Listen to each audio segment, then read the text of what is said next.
Hello and welcome to a special episode of Nintendo Therapy. It's Halloween time once again, and one of my favorite things to do this time of year is to play spooky-themed video games.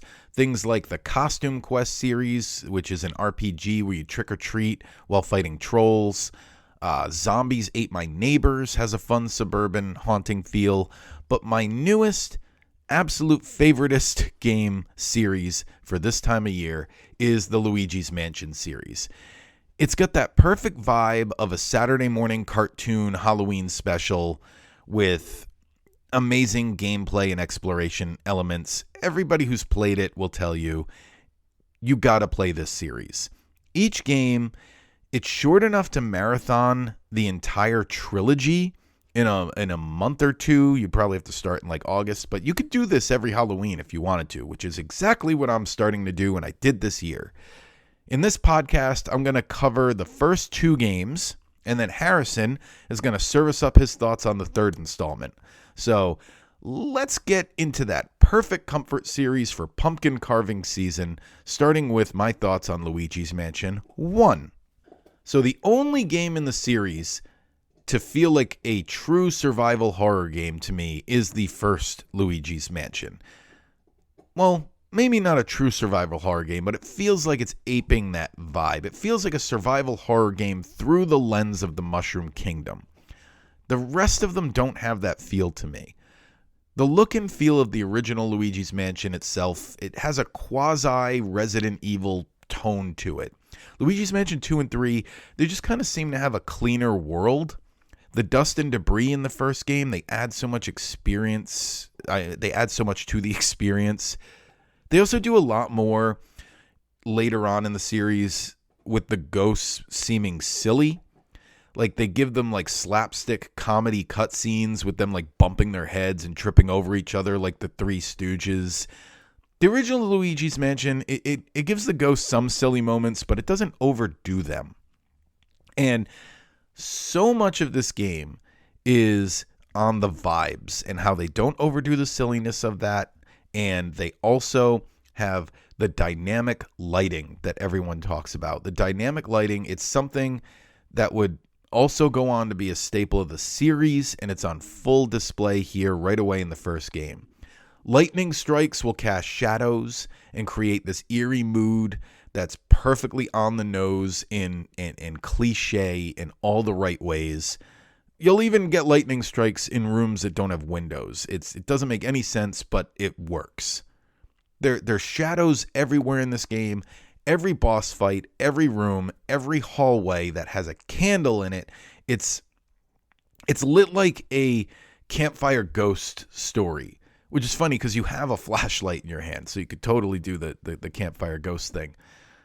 The flashlight, by the way, the flashlight itself, it's also this accomplishment for lighting and visuals at the time, because the fact that it's not just a yellow circle when you're shining your flashlight or like a transparent cone was way ahead of what most games look like in that previous generation. And keep in mind, this was a launch title for the GameCube, so it was really right out of the gate showing off what a game could look like on this system, what you could do with lighting and shadows and mood.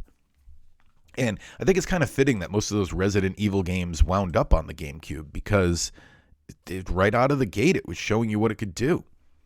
And as someone who started the series with Luigi's Mansion 2, who then moved on to 3, and then went back for 1, the flashlight mechanics did take some getting used to in this game. They're very unique compared to the rest of the series. You don't charge and stun in a burst of light like you do in the other two games. You just kind of point Luigi in the direction of a ghost, and it automatically applies the flashlight effects. The DS remake, it gives you this option of two different styles, and I think that's a great idea. They should keep that if they ever decide to do a console remake of this. So, yeah, whichever one you prefer, it's just different here in the first game. Another element to the game's mechanics that separate it from the rest is this game has this fire, water, and ice ability mechanic where they add to your poltergust. The series has moved away from this idea, starting right away with Dark Moon, the Luigi's Mansion 2. I think it's for the best that they left this mechanic in the first game, because it doesn't really feel right having what's essentially a vacuum cleaner somehow turn into a flamethrower, or even like this weird like ice mist thing or a water gun. In Dark Moon and Luigi's Mansion 3, you use the environment to trigger this type of puzzle solving, and it just feels more natural that way. But a lot of people are clamoring for this game to get a release on the Nintendo Switch or the Switch 2 at this point. It's kind of strange that Nintendo decided to give us Luigi's Mansion 2 in HD form first. I think the key factor standing in the way of a Switch release for the original Luigi's Mansion, in my opinion, it's the playtime. If you're on your second playthrough of this game, you could finish the entire experience in about 6 or 7 hours, maybe less if you're dialed in. It doesn't work against the game for me, though. It's the perfect length for multiple playthroughs. I'd like to compare it to something like Star Fox 64, where the whole point is you're supposed to play it again and again and again and discover new pockets each time, something you didn't find before, something you didn't know you could scan before, things like that. However, modern audiences experiencing this game for the first time would probably feel a little shortened by the runtime. I could totally see new players finishing this game like the first or second day and just thinking, wait, that's it? We're not going to go to like another mansion or something? That's the whole game? So, I don't know. Nintendo would need to add more incentive for multiple playthroughs with a remake. The grade at the end based on how much money you collect isn't really enough. Maybe a new game plus where you start with all the keys and can actually play this game as an open world experience, which is something the modding community has already created. Like, they've created these alternate versions of the game where you can just go anywhere and do anything in any order in the mansion. All the doors are unlocked from the beginning, and the game still works.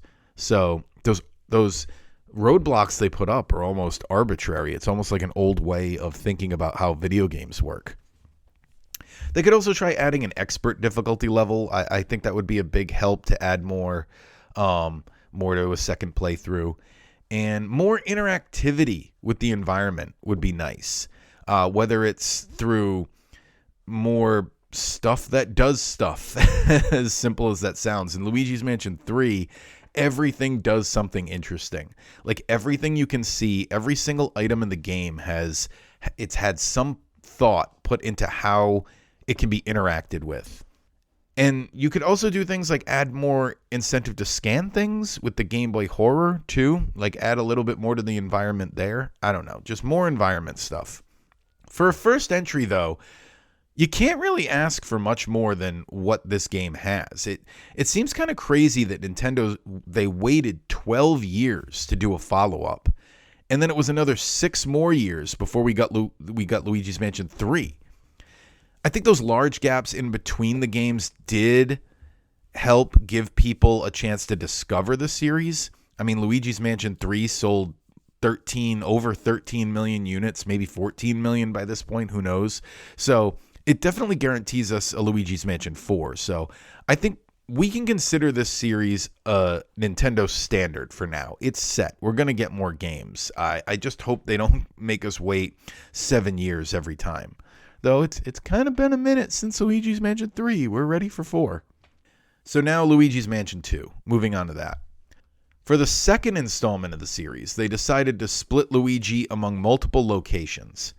Now, they kind of could have pitched this game the same way they pitched the second Alien movie and just called it Luigi's Mansions. I don't know if you know that story about when they were pitching the sequel to Alien, which was Aliens, where they had Alien written on a board and the director just came in and drew an S at the end and was like, there's your movie, Aliens.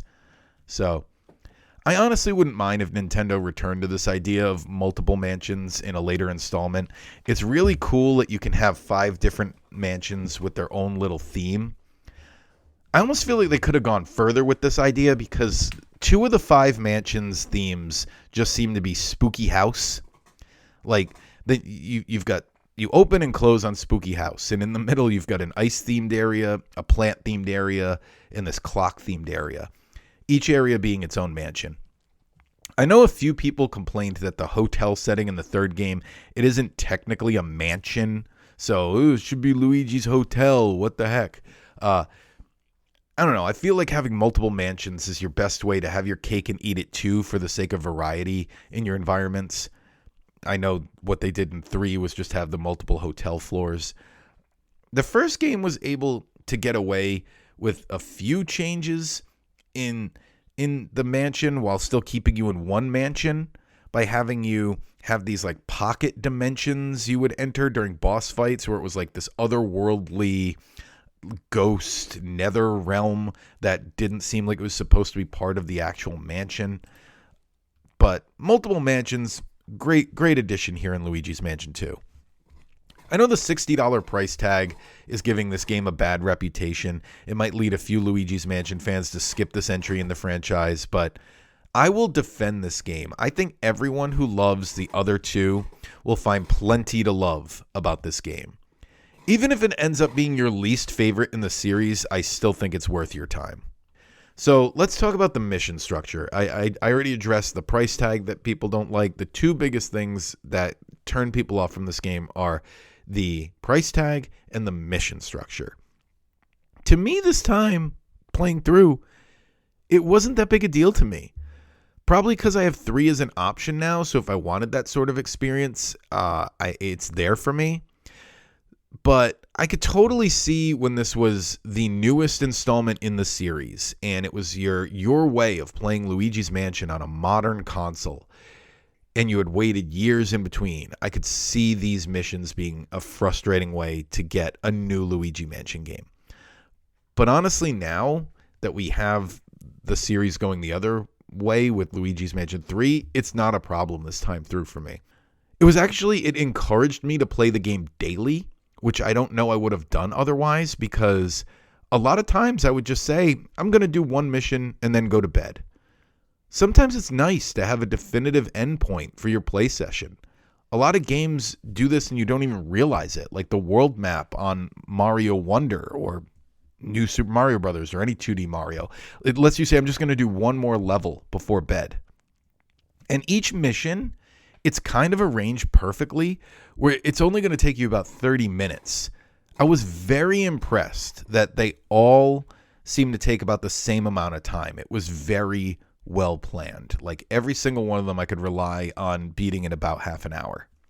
More than the first game, the second installment in the franchise really takes me back to the old point and click adventure games that LucasArts used to put on PC, like Curse of Monkey Island and Full Throttle, Maniac Mansion. That one's a little different, but sort of the same thing, where you're playing around with the environment until you find something that does something. You know, you get into a new room and you just instantly start being like, what can I interact with? What does it all do? How can I combine 2 different interactions? And then eventually that's how you find your way forward. In fact, I'd say this time around, Luigi's Mansion 2, more than Luigi's Mansion 1 or 3, most of the story progression is geared around that. So it really is a cool throwback to that feeling of those old point and click games. The thing about Luigi's Mansion 2 is there's not a lot to say about it that hasn't already been said about the first game in this review. So if you like Luigi's Mansion and you want to play a version of that that's cut up into 30-minute chapters spread across multiple locations, that's what's on offer here. Sure, there's a couple of innovations to the series this time around. Like I already talked about how the flashlight works a little differently, and the dark light is introduced, and Polterpup is introduced, even though he was added to the remake of the first game. But it's not like you'll be lost playing Luigi's Mansion 3 if you skip this one and be like, I don't know where these things came from. In fact, Nintendo's kind of notorious for making every franchise accessible right from the start, no matter which one you choose to jump into. So yeah, it's not something that you're gonna need to see how the series evolved, but it's still kind of cool to see how the series evolved. My last kind of thought here is I did think there was kind of a big difficulty spike towards the end. The mission where you have to bust all the ghosts in a certain amount of time, it took me a few play sessions before I found the optimal route. There are these sections in the game that I didn't know it at the time are bonus levels, bonus missions, that they basically worked a bonus mission into the main campaign. So to me, it kind of came out of nowhere because I was saving the bonus missions to the end. But yeah, it just kind of came out of left field for me, where they were basically asking you to do something they had never asked you to do before, which was bust all these ghosts in a certain time limit. And I just wasn't ready for it. So that was kind of a difficulty spike. And I felt like they couldn't decide on an ending, really. So they made 3 different ending missions. There was the train, the toy train boss fight, which then goes into the mansion overflow where you're trying to bust all the ghosts in a certain amount of time, and then the final boss fight. And each one was really well developed, so it almost was like, which way should we end this game? I don't know. We can do all 3. They're missions. So yeah, I kind of feel like that's what happened at the end there, but I don't know. I liked it. And that mission, even though it took me a few tries to figure out an optimal route through to bust all the ghosts on time, it's amazing the environment it sets up and really the mood it creates, where the storm is increasing, the thunder and the rain and the wind just keep getting worse and worse, and everything is escalating to a point where it feels like it's chaos and you don't have any control over the situation.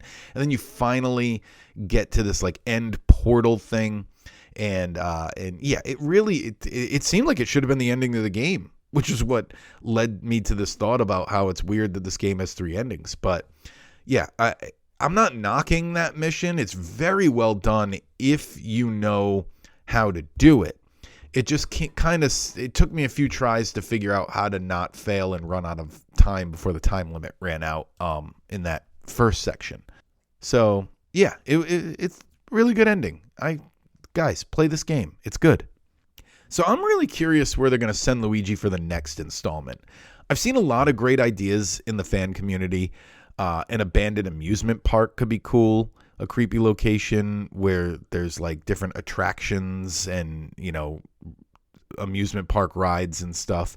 I saw an idea that it should be set in a single mansion again, but have time travel involved. So you see the mansion in 3 different time periods. There's past, present, and future. And in the past, it would be all brand new and shiny and retro. And in the present, it would be modern day. And you could see how they like rearrange things to accommodate for more modern look. And then in the future, the place would be like falling apart. You could have different puzzles, like making changes in the past would affect the environment in the present and the future, stuff like that. Another idea I saw was to put Luigi in a mall. Like, there's just so many haunted location ideas that would work. So I don't know. You know what this series needs? This series needs a ghost train. That's an idea I always think is cool in these types of things. Like, you remember that Hey Arnold episode with the ghost train? Or Final Fantasy VI had a ghost train. Ghostbusters 2 had a ghost train. Ghost trains are cool. Put a ghost train in here. And I'm not talking about a toy train ghost fight. Toy train with ghost is not the same as ghost train. Take note of that. So, yeah, those are kind of my thoughts on Luigi's Mansion 1 and 2. Great games. Highly recommend them. If you can get past the price point, don't let it deter you from playing Luigi's Mansion 2. You'll get multiple playthroughs out of this game, and it's a lot of fun. So if you've never played it before, definitely check it out on the Switch. If you have it on the 3DS, it's still kind of nice to have it on your Switch. Luigi's Mansion, the first game, though, they got to get that out of... They have to make that game accessible for modern audiences. Nintendo, come on, give us a remake of Luigi's Mansion 1. We need it. Modern audiences, it's inaccessible. A lot of them got rid of their 3DS because their Switch is their portable console now. The GameCube is long gone for them.